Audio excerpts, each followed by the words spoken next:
The day my husband stood up in court and swore he'd built my life from nothing, I watched the judge's pen hover over the docket, and I realized the man I'd loved for 15 years had never loved me back. He just wanted what my father bled for. The charcoal suit he wore, I'd bought it for him 2 Christmases ago, pinstripe, tailored. I remember how he'd complained about the price tag. Now he wore it like a costume, playing the part of the devoted husband who'd sacrificed everything. His voice was smooth, polished. He told the court how he'd single-handedly saved Thornwind Manufacturing, how he'd nurtured my clients, managed the books, kept the whole thing from collapsing in year 1. The judge nodded, actually nodded. I felt my lawyer Patricia's fingers tighten around mine under the table. We'd been friends since our OU dorm days, and I knew that grip. It meant hold steady. But inside, something cold was spreading through my ribs. This wasn't a divorce anymore. This was a hijacking. If you've ever trusted someone so completely that you stopped looking for the cracks, hit that like button and subscribe to Anonymous Confessions, because sometimes the people closest to us are the ones wearing masks. My husband wasn't asking for half. He wanted the whole ranch, 400 acres outside Bristow, Oklahoma, land my grandfather cleared with his own 2 hands, land my father rode fence lines on until his heart gave out. My husband had set foot on that property maybe 5 times in 8 years. Each visit he'd complain about the dust, the isolation, the waste of prime real estate. Now he stood in front of a stranger in a black robe and claimed it was his. How does a man convince himself he owns something he never planted a seed on? My father left me the ranch the way other men leave wedding rings, as proof that love outlasts breath. The will was ironclad, my name only, but my husband had found a way around it. He'd filed a new deed 6 months earlier, added his signature right next to mine, except that signature wasn't mine. It was a forgery so precise, even the notary missed it. I didn't know that yet. That Tuesday morning, I was still his wife, still blind. The first crack came through a bank statement. I'd woken early, made coffee, settled into my office at Thornwind. The quarterly financials were due. I clicked open the business account and saw 3 wires I hadn't authorized, $25,000 each, moved to an account I didn't recognize. My first thought was fraud. Someone hacked us. I called the bank, ready to demand a freeze. Those transfers were digitally signed, the agent said, by you. But I hadn't signed anything. I stared at the digital signature stamp. It looked like mine, close enough to pass, close enough to steal. That's when I started breathing differently, shallow, fast, not panic, recognition. Patricia had been nudging me for months. Keep records, she'd say over iced tea, emails, texts, statements, just in case. I thought she was being paranoid. My husband loved me. We'd been married 15 years. We built a life, didn't we? I pulled 3 years of statements. David, Patricia's husband, a forensic accountant, once told me the easiest way to rob a business is to be the person everyone trusts. Family member, spouse, the one who can move money without anyone asking why. I found 78 unauthorized transfers, $412,000, all moved to accounts I'd never seen, all with my husband's name attached. How do you share a life with someone and miss the fact they've been slowly hollowing it out? The ranch came next. I called my father's estate attorney, Gerald. "Did you and your husband refinance the property last year?" he asked. I felt the floor tilt. "No," I said. "No, we did not." There was a long pause. Then Gerald's voice, older and heavier. "Kimberly, you need to come to Oklahoma City today." The file he showed me was thick: refinancing application, new deed, an $850,000 loan secured against the land. Every document carried my signature, my forged signature. My husband had notarized them, filed them, made them legal. And somewhere out there, $850,000 had vanished into the same hidden accounts. That evening, I drove home in a kind of trance. The sky was that flat Oklahoma gray. I remember thinking, my father knew. He'd sent me an email a week before his heart attack. Promise me you'll protect the ranch. I promised, and I'd let his betrayer add his name to the deed. When I walked through the front door, my husband was packing a suitcase. Going somewhere? My voice came out steadier than I felt. Friend's place. Space would be good for both of us. I blocked the doorway. We need to talk about the $400,000 you stole from the company, the ranch deed you forged, the loans you took out in my name. He stopped folding shirts, turned slowly. No shock, no shame, just the calm of a man who'd rehearsed this moment. You can't prove anything, he said. I have bank statements, loan documents, signature comparisons. He smiled, that same cold smile he'd give me across crowded rooms, the one I used to mistake for confidence. You have documents that show joint accounts and joint decisions. That's what the court will see, a bitter wife trying to cut her husband out of everything he helped build. You built nothing. My lawyer disagrees, and he's very good. He picked up the suitcase. I've been careful, Kimberly. Every transfer, every loan, there's a paper trail that says we did it together. You might not remember signing, but the signatures are there. He walked past me. At the door, he paused. Get a good attorney. You're going to need one. The door closed. I stood in the hallway shaking, not from fear, from the pure, white-hot rage of finally seeing someone clearly. He thinks he's won. He thinks he's covered every track. But my father had spent his last year laying a trail of breadcrumbs. That night I tore through my office, old external hard drive buried in the back of a drawer. I'd used it a decade ago to back up company emails. I plugged it in, not expecting much. What I found was my own history. Every contract negotiation, every supplier conversation, every bank meeting, all with me, alone. No CC to my husband, no mention of his strategic input, because there was none. And then I found my father's messages. I don't trust him, sweetheart. Watch your accounts, watch your business, and whatever you do, don't let him touch the ranch. That email was dated 2 weeks before his heart attack. He knew. He'd seen what I refused to see. I made a promise to that voicemail sitting in the dark at 3 a.m. I'll protect it, Dad, I swear. The divorce papers landed 3 days later. My husband's response came within a week, and it was a declaration of war. He wanted 60% of Thornwind Manufacturing, the house, the ranch, $8.2 million in liquid assets, spousal support, $15,000 a month for 10 years. Total ask, $10.5 million plus land. Patricia laid it all out on her conference table. He's going nuclear. This isn't about fair division. He's trying to leave you with nothing. Can he win? She hesitated. That hesitation carved a hollow in my chest. He's got documentation, joint accounts, tax returns with his name, 3 former employees willing to testify he was active in the business, and the notary on the ranch deed stands by her stamp. 3 witnesses, people I'd fired, people my husband had cultivated. They'd walk into a courtroom and swear to lies, and the lies would sound like truth. The preliminary hearing was a blur of legal jargon and smug glances from the defense table. Judge Sandra, 60-ish, no nonsense, looked at both sides and said, "This is going to be complicated. I see fraud claims, and I also see 15 years of commingled assets.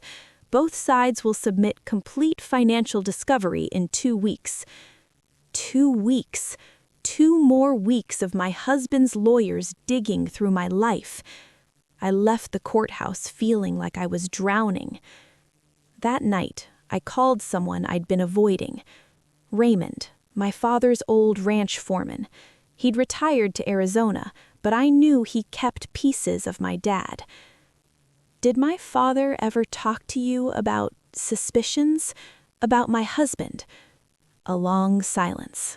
Then Raymond's voice, rougher than I remembered. Yeah, he did. He'd been watching for months, noticed money missing from ranch accounts, equipment sales that didn't add up. He was putting together a file, said if anything happened to him, you'd need it. Where is that file, Raymond? Safety deposit box, First National in Bristow. Your dad gave me a key, said to give it to you if you ever asked.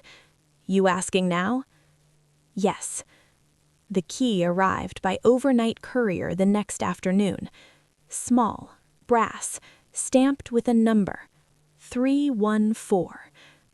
I drove to Bristow at dawn. The bank manager, Helen, who'd known my father for 40 years, led me to the vault. Box 314. Inside was a thick manila folder, my father's handwriting across the tab. For Kimberly, if you need the truth. I opened it in a private viewing room, hands shaking. Inside were years of records, ranch financials with suspicious transactions circled in red pen, photocopies of cashed checks that never hit the books, a timeline of every time my husband had visited the ranch office alone, and then a private investigator's report dated 6 months before my father died. The PI had followed my husband for 3 weeks. The photos showed him at restaurants, hotels, an apartment complex in Tulsa. The woman's name was Veronica. She was a commercial real estate agent. The PI's notes suggested they'd been planning to develop the ranch, find a buyer, split the proceeds, disappear together. He wasn't just stealing, he was building an exit strategy. At the bottom of the folder was a letter in my father's handwriting dated the week before he died. Sweetheart, if you're reading this, I'm gone and you've found out what he's been doing. I'm sorry I didn't tell you sooner. I wanted proof. Now I have it. Use it. Don't let him take what's yours. I love you. Stay strong. Dad. I sat in that bank vault and wept, not for what I'd lost, but for what my father had given me. The truth, preserved like seeds in winter, waiting for the right season to grow. I drove back to Tulsa and told Patricia everything. This changes the game, she said, spreading my father's evidence across her desk. But we don't play it yet. What do you mean? We let them commit. Let him testify. Let him lie under oath. Then we bring this out when he's standing on a stack of perjury charges. It was the hardest weight of my life. Depositions dragged on for weeks. My husband's lawyer, Jeffrey, hammered me with questions. When did your husband start contributing? Did he attend client meetings? Did he ever manage finances? I answered calmly, but every denial felt like I was failing. Meanwhile, my husband sat at the defense table, polished and unshakable. His own deposition was a masterclass in fabrication. He claimed he'd built the business. He claimed he'd modernized the ranch. He claimed every signature was legitimate. Patricia pressed him on specifics, dates, contracts, conversations, and he dodged like a magician. Smoke, mirrors, empty hands. He's so sure of himself, he has no idea what's waiting. Then the 3 witnesses took the stand, former employees, all reciting lines my husband had fed them. 2 of them I'd fired for stealing time. The 3rd had been hired over my objections. They described his leadership, his strategic vision. The judge listened, her expression unreadable. I caught my husband's eye across the courtroom. He smiled. "Enjoy it," I thought. "This is the last time you'll feel safe." 2 nights before the final hearing, I dialed a number I'd memorized from the PI report. Veronica. "I know about the affair. I know about the development plans, and I know that when this goes bad, and it will, he'll throw you under the wheels to save himself." Silence. Then a woman's voice, thin and frightened. "Who is this?" "The wife you helped him steal from. I'm calling to offer you a choice. You can keep protecting him and go down with the ship, or you can tell the truth and walk away." We met at 2 a.m. in an all-night diner on the edge of Tulsa. Veronica was younger than I'd pictured, early 30s, with the kind of careful beauty that fades fast under stress. She slid a folder across the table. Emails, financial projections, a draft contract with a developer in Dallas. "He told me you wanted to sell, that you were just too sentimental to pull the trigger." Did he believe him? At first, then I started checking. She wrapped her hands around her coffee cup. "I'm not the first. He's done this before. Found women in real estate, used them to facilitate his plans. I found emails going back 10 years, other names, other properties." She looked at me, and for the first time I saw shame in her face. "I don't want to be part of it anymore." "Will you testify?" "Yes, if you can keep me out of prison." "I can't promise that, but I can promise the prosecutor will know you cooperated." She nodded. It was enough. The final hearing began at 9 a.m. My husband took the stand in that charcoal pinstripe suit. He told his story again, the sacrifices, the contributions, the partnership. His voice never wavered. The judge took notes. Then Patricia arose for cross-examination. "You testified that you were instrumental in building Thornwind Manufacturing. Can you name the raw material gauge Thornwind uses for high-pressure oil components?" Silence. "You don't know, do you? Because you never worked the floor. You never negotiated a single contract. You were an insurance salesman who married a woman with a dream and decided to ride her coattails." Jeffrey objected. The judge overruled. Patricia walked him through the financial records, the unauthorized transfers, the forged signatures. Each question a nail, each silence a confession. Then she called Veronica Sullivan. The courtroom went still. My husband's face drained of color. Jeffrey half stood, stammering. The judge's gaze was ice. Veronica testified for 40 minutes. She laid out the affair, the development scheme, the emails where my husband bragged about forging my signature. Every word was corroborated by the documents in my father's folder. When she finished, Patricia stood. "Your Honor, the plaintiff would like to introduce additional evidence, documents compiled by my late father documenting the defendant's theft and fraud regarding the inherited ranch." I walked to the bench and placed my father's manila folder in Judge Sandra's hands, the same folder he'd prepared, the same truth he'd preserved. 20 minutes of silence as she read. When she looked up, her expression was granite. "Mr. Jeffrey, I'm going to ask your client a direct question. Did you forge your wife's signature on ranch refinancing documents?" My husband looked at his lawyer. His lawyer looked at the floor. "Yes," he whispered. "Did you steal $412,000 from Thornwind Manufacturing through unauthorized transfers?" Longer silence. Then, yes. Judge Sandra set down her pen. This is no longer a civil dispute. This is criminal fraud, forgery, and grand larceny. I am granting the plaintiff full ownership of all disputed assets, Thornwind Manufacturing, the ranch, and all associated accounts. The defendant's claims are dismissed.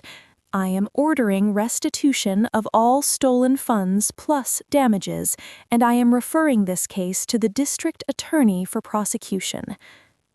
The bailiff already had his phone out, calling the sheriff. My husband stood, swaying.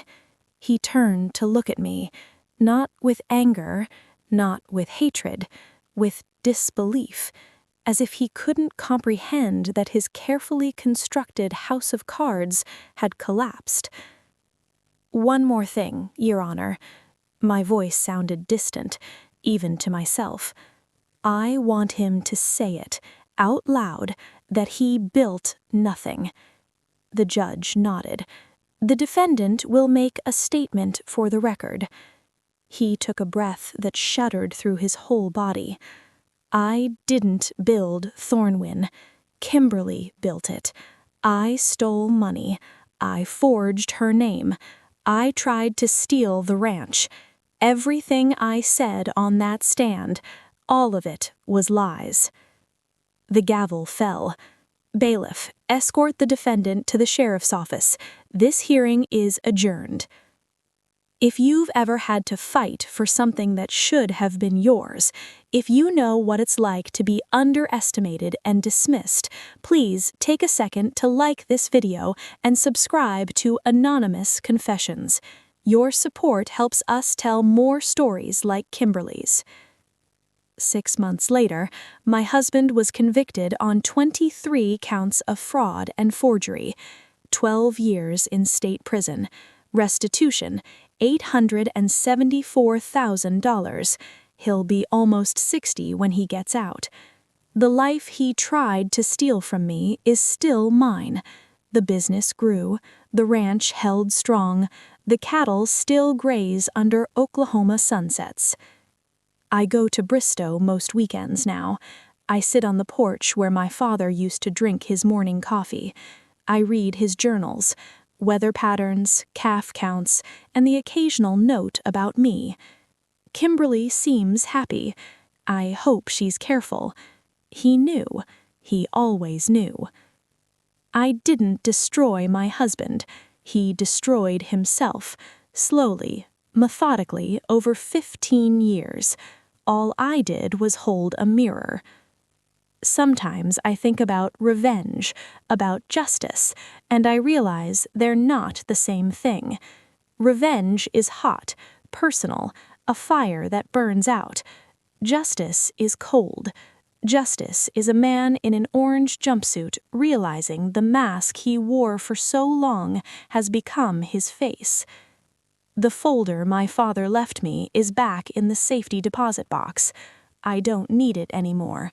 But I keep it there, the way some people keep wedding rings, not as a promise, but as proof. Proof that love leaves evidence. Proof that truth, buried long enough, always grows toward light.